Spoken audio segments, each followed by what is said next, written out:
Hey guys, Alex from 7th Hour Films back again with Hellsing Ultimate. Last time around, we had the Skype call with the Major. Is Skype an outdated reference now? I guess it is. The Discord call, I guess you could say. Is that the new thing? I guess Zoom, but I never use Zoom. Granted, I don't really do video calls, but yeah, I didn't use Zoom. I didn't really have a reason to when that was a big thing. Anyway, video call, phone call from the Major, declaring war specifically on Great Britain, on Hellsing, and mainly on Alucard. Upon which Alucard is rock hard.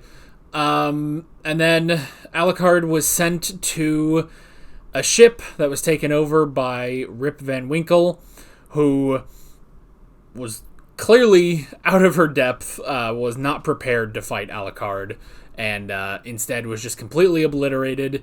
But and now Millennium is on its way to Britain to attack, and that was pretty much it. So like always, the reaction is down in the description and in the pinned comment for your viewing pleasure. So let's go ahead and jump right into this episode of Hellsing Ultimate. Here we go.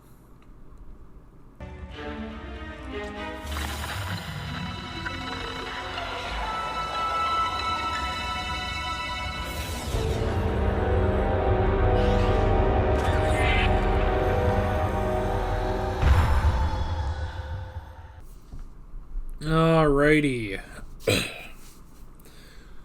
Oh boy. You know, again, we don't talk too much about, or we try not to talk too much about what I know from Hellsing Ultimate Abridged, but I mean, it does kind of suck now looking at this, like, oh, I guess it's gonna be a while till we see Walter again. I think, unless there's just a scene they didn't show in the Abridged. So, some brave people, some crazy people, but boy. Speaking of crazy, Bruce Willis, that was weird. I love how, okay, so you guys told me about the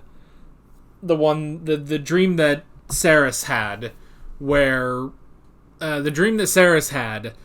which was the spirit of her gun, the Harkonnen, which was a joke, like a reference to Dune, basically. So it was Baron Harkonnen from Dune. And so here, the Jackal is a reference to Bruce Willis, and it's just straight up Bruce Willis. I love how it's like, because they reference multiple movies that Bruce Willis is in, Die Hard, it's whatever the one is with Steve Buscemi and they go fight, or not, they don't go fight, but they go deal with the asteroid. I don't want to, Armageddon? I don't know. Oh yeah, I was gonna look up Enemy at the Gate, like, because, you know, that was after that, and that's obviously, like, I'm pretty sure that's just a reference to World War II, but I did want to look at Enemy at the Gate. Although Enemy at the Gate was a 2001 movie, so it'd technically be after this, but no. No, it's a Jude Law movie, but not Bruce Willis. Oh well.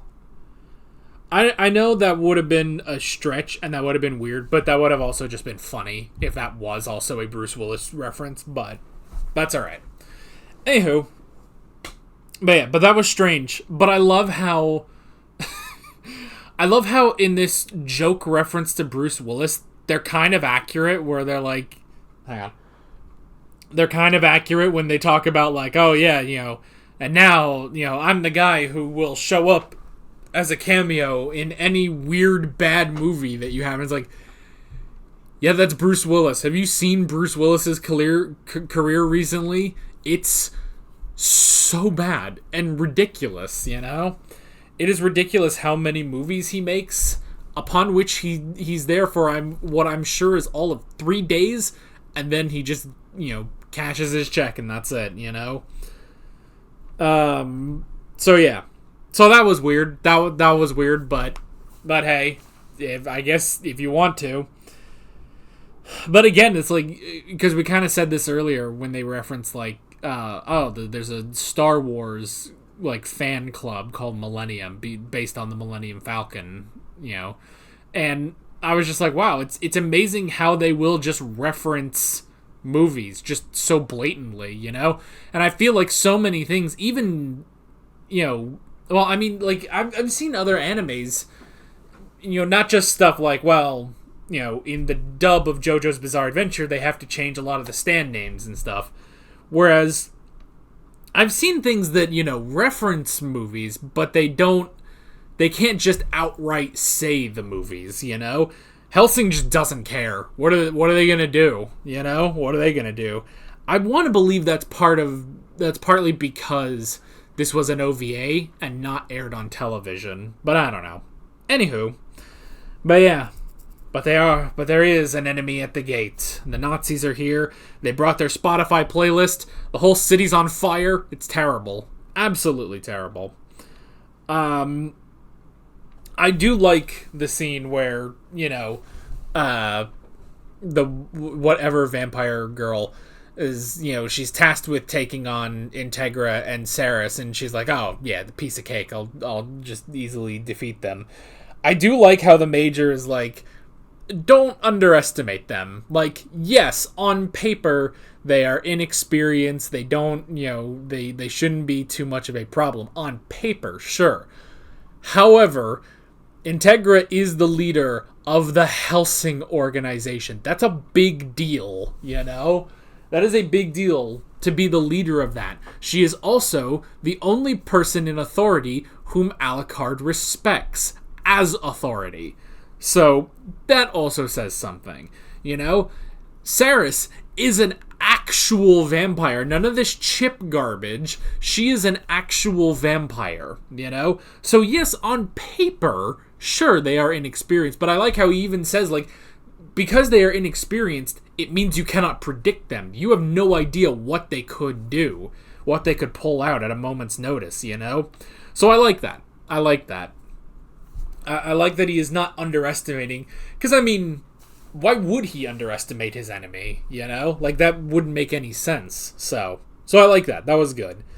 We had the whole thing with the traitor, which was interesting, one of them being a vampire, and and again, he's, underestimating what he can do there, but, yeah, Integra, cool as a cucumber, because Walter was there, and she knew Walter would have no trouble dispatching them. Sure enough. There's just something about Walter. I just love... I think just because, like, the wires really fit in with his sort of personality. He's the very typical British gentleman, And they even talk about that, It's like, oh... getting to this age is an honor to become a British gentleman, Like, he's just got this air of elegance and everything. And so just the wires, the fact that it's such minimal effort for him to dispatch so many people, and half the time he's doing it with, his hands behind his back, There's just something about that that's just so cool, So, I just really, really love Walter. Just anytime I get to see him do his thing, it's just amazing, So that was good. Taking care of the traitor, I like that. And then Penwood. Man, Penwood, he's so... I do like that, I do like that. And it even, honestly, which... I guess this kind of makes sense, but it's like, it kind of works here a little better than in the abridged, I mean, in the abridged, it is a really great moment, but obviously, it's the abridged, it's a parody, it's doing a lot for comedic effect, where it's like, here, obviously they take their time and really build it up, But I do really enjoy his whole speech, basically, and, him basically laying down, because he's always been the one in the round table where it's like, he's sort of, the one who's scared, he's the most vocal about how scared he is about all of this, so you just assume he's a coward. But that's the thing, is that he's not a coward. he is brave, but he's not strong, you know? That's sort of that's the thing with him. And yeah, like I guess, you know, in a similar way to Walter, like a true British gentleman, a true British man of honor, you know? Even though he is not strong whatsoever, he will do his duty, you know? So I enjoyed that. I like him being brave, you know, staying with the ship. And all those other men, even though they all ended up dying, you know? They all ended up dying, with Penwood being the last one, but taking down those vampires with the bomb, you know? So that was good. And yeah, it's just such a good moment, you know? And I like the little flashback to him when he first meets Integra, and it's like, oh, you know, my father told me that if I ever needed anything, Sir Penwood would be there to help me. And he was like, well, yes. So that was a good flashback, and I love little Integra. She was honestly cute. It is kind of weird, you know, but I liked it. But yeah, but he went down a true honorable British man, you know? So that was great. And it was the same thing, you know, when Integra killed those vampires that killed those police officers. I like that moment she has of, you know, good boys, you defended Queen and country, you know? They did their duty. And there's something about that that's just so, I don't know, I don't know, maybe that's the American patriot in me. Which doesn't happen very often, you know?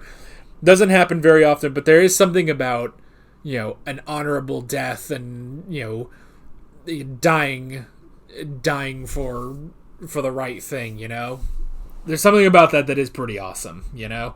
And that's the hilarious thing. I talk about, you know, patriotism or something. It's not even my country. This is British, you know? But there's something about that is just kind of cool. So, but yeah. And then Walter taking on the guy. I don't remember what his rank was. It might have been like lieutenant or something. But yeah, Walter going to take on the guy. Since we know Hellsing Ultimate Abridged, we do know what ultimately happens with Walter, but we'll get there when we get there. But that was good, and I mean, it does say something, you know, how powerful that guy is when, you know, Walter has pretty much been able to mow down everyone in his way. Like Jan Valentine gave him, like, a little trouble, but not really any trouble, so... but yeah, but just the fact that this dude just caught his wires, it's like, uh-oh, this isn't good. So yeah. And then Integra standing up to those vampires too. It's like, oh, you guys wanna come? You know, you wanna get nuts? Let's get nuts, you know? That's essentially what Integra was saying. And then Anderson and the Iscariot coming in is awesome. I do like that whole thing of, you know, only Anderson can take down Hellsing, you know, no one else can take down Hellsing, you know. It's very, you know, Vegeta in Dragon Ball. It's like, nobody's killing Kakarot but me, you know.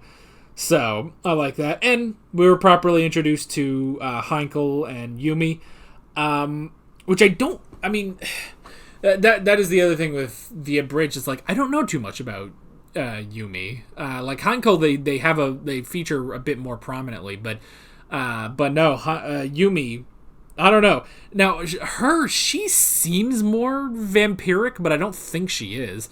I mean, if anything, the two of them are probably just more, like, you know, created people like Anderson, you know? They probably have some special powers that were created for them, you know? But yeah, but I'll be curious to see more of them.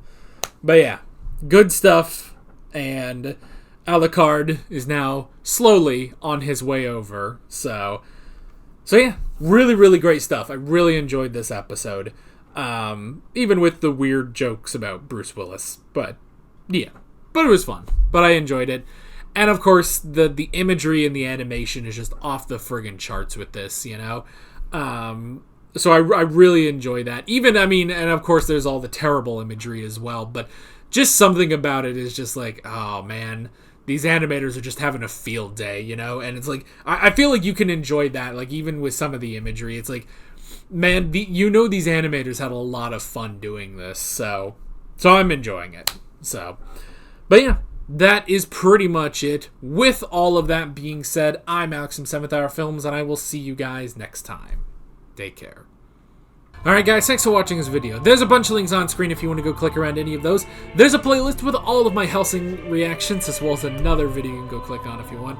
There's also a subscribe button and a Patreon button on screen, as well as other links in the description if you want to go check out any of those. See you guys later.